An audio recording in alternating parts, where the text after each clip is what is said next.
everyone, I'm Ricky with Everyday Woodworking, your podcast home for tips, tricks, and information on how to make the most of your woodworking time and money every day.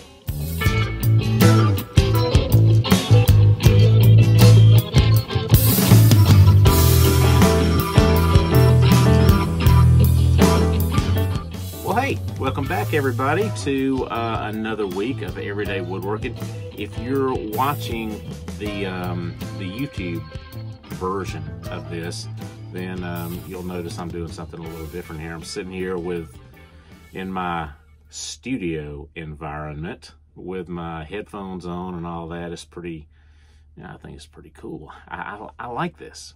So anyway, what I'm trying to do is before now, what I would do is I would record the podcast, then I would record the video for the YouTube version of the podcast, and it was just kind of cumbersome, and having to go through it 2 or 3 times was just very time consuming, and it seemed kind of disingenuous anyway. So we've got a setup here going, so hopefully we are capturing the audio and the video at the same time. And that may not make a whole lot of sense to you unless you're a techie person, but actually doing that and being able to rob that audio by itself, it's a bit of a challenge, at least for me anyway. So anyway, nevertheless, if you're listening to the podcast, hopefully you're not noticing anything any different. We are running the sound through a different setup than before. Before, I was just recording everything on my phone, which worked really great. It just won't allow me to do what I'm wanting to do here today. So anyway, hopefully the sound will be sufficient for what we're doing here today. Let me know, though, if you don't enjoy it, then we'll see what we can do otherwise. Anyway, so welcome back, though, again, to another week of what we're doing. In the course of woodworking and learning and preparing for our shows, I'm reading blogs and articles and listening to woodworking podcasts, videos, things like that. I'm always just kind of snooping around, looking for new info, something cool, something interesting. And one thing I noticed was that everyone, including me, is talking about like the newest table saw or the latest CNC innovations, or reviewing a hot new drum sander, or 1,000 other things that, frankly, I can't afford those things. So I thought, what are the absolute essentials that you have to have in your shop? I'm not talking about wish lists. I'm not talking about Santa stuff. I'm talking about what are the absolute must-haves that you need in your shop. And then I thought, well, that could get kind of crazy. So let's narrow this down to something manageable. And so I thought, well, let's just do this today. Let's do the top 5 absolutely essential tools that every woodworker must have in their shop. So I'm going to poke the bear with this. I'm going to see what we can stir up, because I know, well, these are obviously my picks. They may not be your picks. But let's see how this goes, and let's just see where this goes. All right. All righty. I'm kind of enjoying this here with the headphones and all. I'm seeing myself on the screen, and I'm feeling like, a real deal guy. I'm like, hey, I actually look like I know what I'm doing, don't I? This is fun. I like this. It's pretty cool. All right, so here we go. Let's get into it. Must-haves. And I already know, when I throw out my list of these top 5 tools, half of you are going to disagree with me, and that's okay. These are essential to me, okay? And hopefully they'll translate to you a little bit too. I happen to think my list is logical, and I happen to think it would make sense for any woodworker. But hey, if you disagree, you got a right to be wrong, okay? You got a right to disagree with me if you want to. But I wanted to keep this, I wanted to keep it small, the top 5, and simple, kind of basic tools. And I'm also leaning towards classic tools. That doesn't necessarily mean old tools, or even, well, it doesn't necessarily mean old tools. It does mean proven, quote unquote, proven tools that have endured through the years, or maybe through generations. And honestly, some of these aren't specifically woodworking tools. They're just good general tools to have in any shop, but they do apply to a woodworking shop. And of course, let me say, as always, if you've got a beef with my picks, then just shut up and keep it to yourself. I'm just kidding. I'm just kidding. No, really, let me know if you got any problem with anything that I pick here. I want to hear your thoughts. I want to hear your ideas. I want us to debate this out. And who knows? You may just change my mind. You may. So with that, let's just jump into our top 5 tools every woodworker must have. All right? Okay. Number 1. And these are in no particular order, okay? Number 1, the compound miter saw. Compound miter saw. I know. You're going to say, like, right off, a miter saw is not like a classic tool. I might disagree with that, though. The miter saw, or as most of us call it, a chop saw. This has been around for nearly 60 years. That's hard to believe, isn't it? Nearly 60 years, and even though there have been lots and lots of improvements with a chop saw, it's basically the same tool it was when it was first introduced. If you're like me, you probably started woodworking life, with a wooden, or God help us, a plastic miter box. And that was fine. You know, that was a good start. There's nothing wrong with a little miter box. But I found out really fast that smooth and accurate cuts with that little box, that was a challenge. It just really was. And keeping it steady and having a limited workspace, it was really tough. I used mine like 4 times, and then I that was gone. I like permanently stored that thing away. So you could argue that maybe even a circular saw or a skill saw might be more essential than a chop saw, and that might be so. That might be debatable. But I love the accuracy of a chop saw, and the ability to easily and quickly knock out repetitive cuts and bevels and compound miters. So a 10-inch saw is probably good for most of us.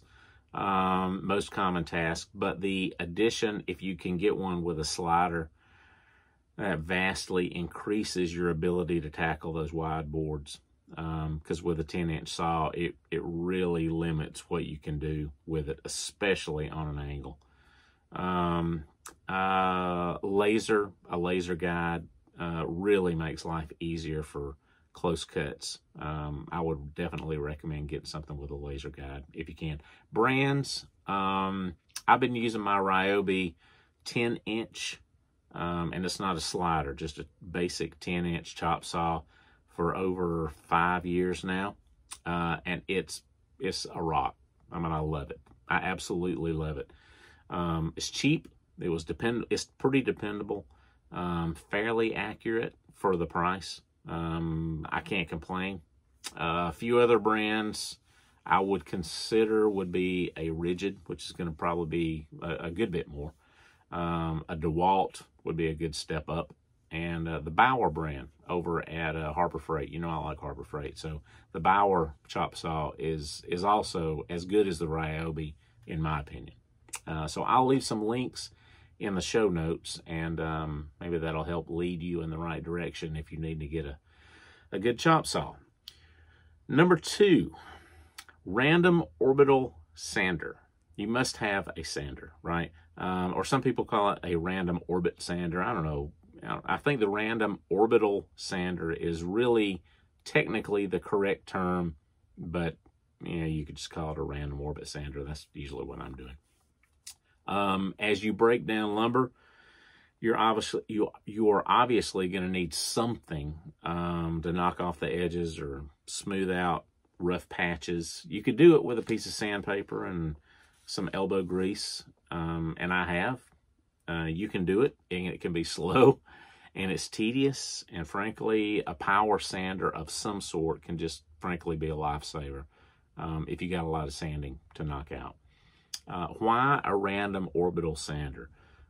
Because I think, in my opinion, it's the most aggressively controllable sander, and it's the best of both worlds, really.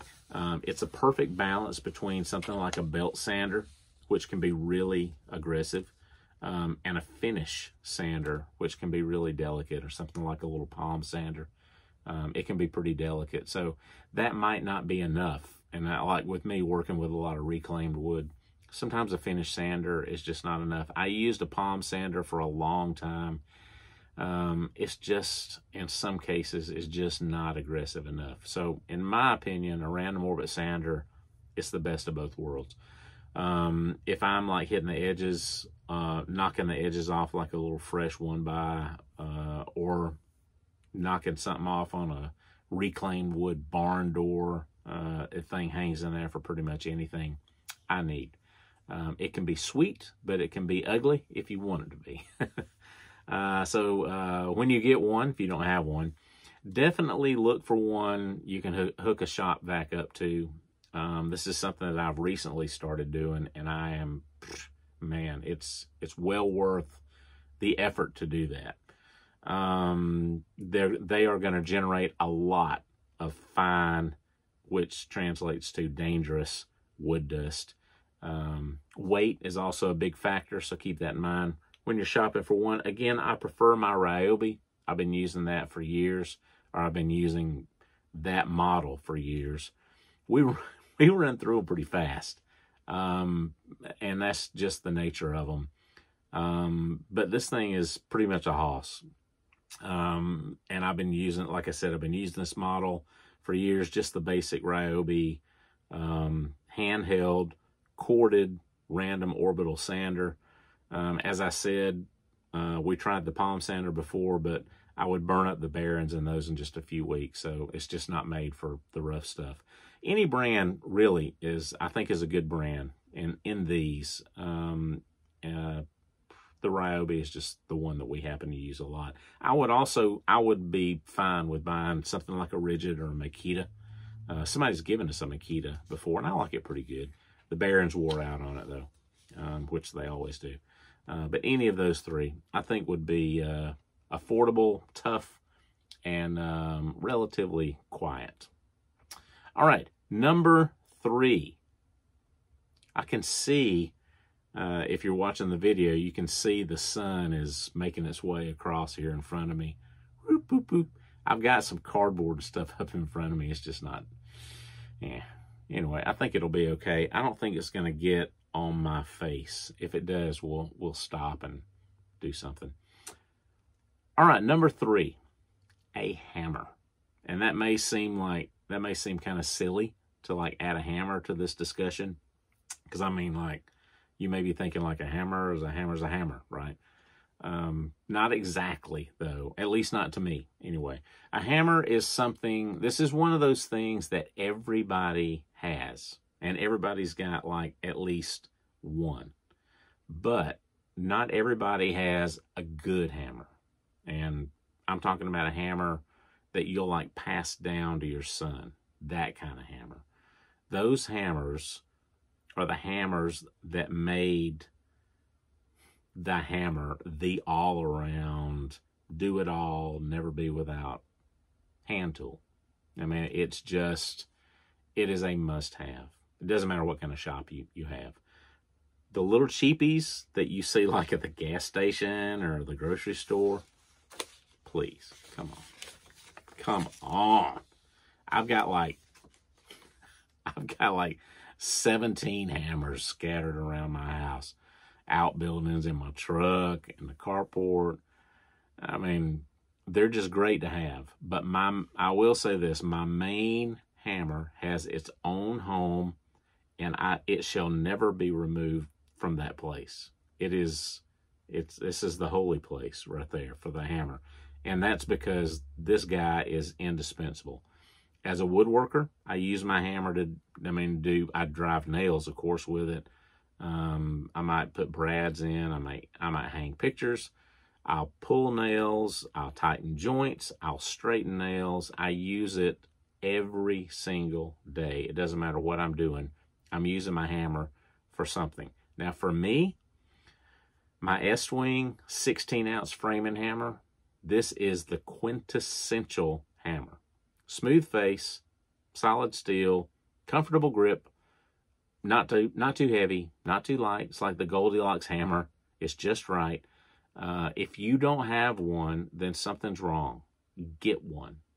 It's just that simple. Drop 30 bucks, not even 30 bucks. Drop a cool 30 bucks and consider it an investment in a remarkable, indestructible, ultra versatile tool. Can you tell I'm passionate about this? You can thank me later on the S-Wing hammer. I'm not even suggesting any others. The S-Wing is the only hammer I would recommend. All right, number 4. All right, let me grab a cup. Let me grab a drink here. All righty, on to number 4, a power drill. Now we're really about to poke the bear. I know it. I don't think anyone would argue that a drill would be a top 5 tool to have. You just use it so dadgum much. But for this, I'm not talking about a cordless drill. And that's what a lot of people, I have them. And I use my cordless drills every day, or my impact driver. I use it all the time. I don't know if I would say those are indispensable, because I could get by without them, because I could use a corded drill in their place. And there are times when I can only use my corded drill. The cordless drill just doesn't, it's just not, it's not as universal as a corded drill, in my opinion. I know it. You're going to say, some people are going to be like, the cordless technology, you know, and it is great. You can say that it's just as good as a corded drill, but I would absolutely have to disagree. I have had many cordless drills, drivers, screw guns, yada, yada, yada, over the years, and I loved most of them. I did. But when it comes time to get down and dirty, and I need to get really mean with something, a corded drill, it's unbeatable. It comes out on top every time. It just has more long-term muscle, and that's just it. It's just it. If you're, like for me, when I'm making something with, and I'm using a paddle bit, if I'm just making one, then I can use my cordless drill, and that's fine. But if I'm making 24 of them, I need something that's going to last. And you know, that paddle bit it's a battery sucker. I mean, it will just kill a battery. So if I had to pick, I would go with the corded drill every time. The cordless models, they are much more convenient. They're portable and they're cool and all that stuff. But if you have to pick only one, and then a corded drill will pretty much do it all. Brands, I've got a DeWalt that I bought for 10 bucks at a yard sale like 10 years ago. And it's still my go-to drill for all my heavy duty drilling. Especially, like I said, when I've got a lot of paddle work to do, because that thing will it'll just destroy a battery in no time. I snapped it. Well, what's wrong? There we go. There's my snap. It'll kill the battery though.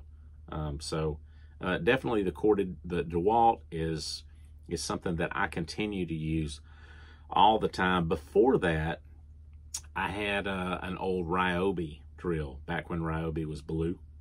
So I had one of the blue Ryobi drills, and that guy was the same. I used it to death. I mean, I drove it in the ground, but I paid like 25 bucks for it. You know, it was after about 8 years of constant abuse, it finally just burned up. But by and large, I will say this as I exit this topic. Corded drills are generally cheap, and they generally do last a very, very long time. So that's why I would say my number 4 would be a corded drill. Number 5, a table vise. Table vise. Some people calls it a bench vise. I calls it a table vise. Okay, that was terrible. It may not seem like a good vise is like an essential tool, but I can't stress enough the importance of having one, especially in a small one-man shop. For woodworkers, most of us are going to be looking for a woodworker's vise, or some people might call it a face vise or a front vise. You'll see it called a lot of different things online. It's just indispensable, especially in a one-man shop. I can remember my granddaddy's workbench and his vise. It was like the focal point of the whole place. He had a face vise, and it had a wooden handle and wooden jaw faces. It had a steel screw, though, and a mounting plate that mounted everything up to the workbench. And it was an extra set of hands for him. It was an extra set of hands for joining stuff together, maybe holding a saw blade when he needed to sharpen something, or just keeping pressure on something that he had glued up while he just moved on to something else. It really was indispensable in his shop, and I think it should be indispensable in your shop. A vise should be large enough to handle most common jobs, but not overly sized so that it gets in the way. 6 to 8 inch jaw, probably fine, and an opening of around 12 inches, which should be fine for most of the stuff you're doing. There are a myriad of choices to choose from for vices, and none of them, I would say, none of them are really wrong.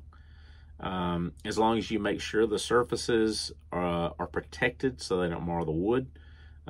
These are called jaw liners sometimes, and they're usually something like pine or poplar, some soft wood like that.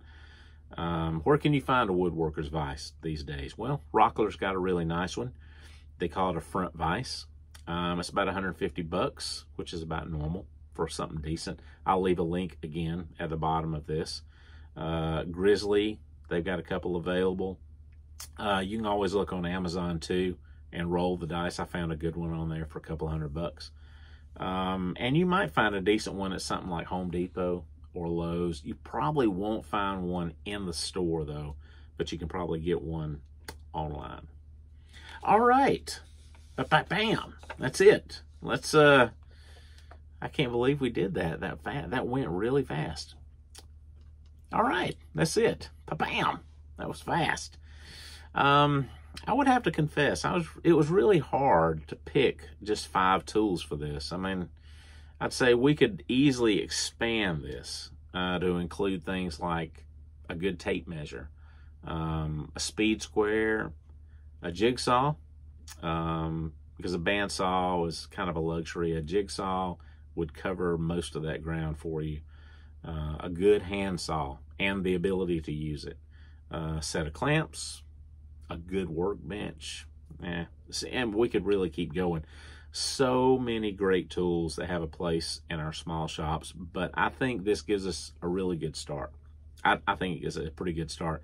And in my opinion, if you've got these top 5, you're going to be well on your way to making most any simple project you would have a mind to. That is all I've got time for today. Wow, that went fast. But as always, thank you guys for being here. I enjoyed this, and I hope you like this new format. Again, if you're watching here on YouTube, then I hope you're enjoying the look here, even though we got a little sun issue going on. We'll have to work that out next time. But this has been cool. This has been kind of a walk back in time for me with this subject matter, so I enjoyed it a lot. Hope y'all enjoyed this too. One last thing, as always, if you enjoyed this episode, please take a second, leave us a great review. It makes a huge difference for us, especially if you listen on Apple Podcasts or Stitcher. So please do that. But wherever you're listening, we would still love it if you subscribed to the podcast, became a regular listener. Also, if you're watching us on YouTube, then obviously we try to post a video of each podcast on our Apple Valley Farm. That's our woodworking business YouTube channel. Definitely like and comment and subscribe to us there as well, if you would. And finally, if you'd like to learn even more about us, you can go straight to the source. Look in the show notes and you'll find a link to applevalleyfarmga.com. That's our home online. You'll see things like our store, woodworking projects, yada yada, stuff like that. Lots more. And we hope to see you there. All right, that's it. Thanks a lot, as always. I hope you guys have a great day. Thank you for being here, and I'll see you next time right here on Everyday Woodworking.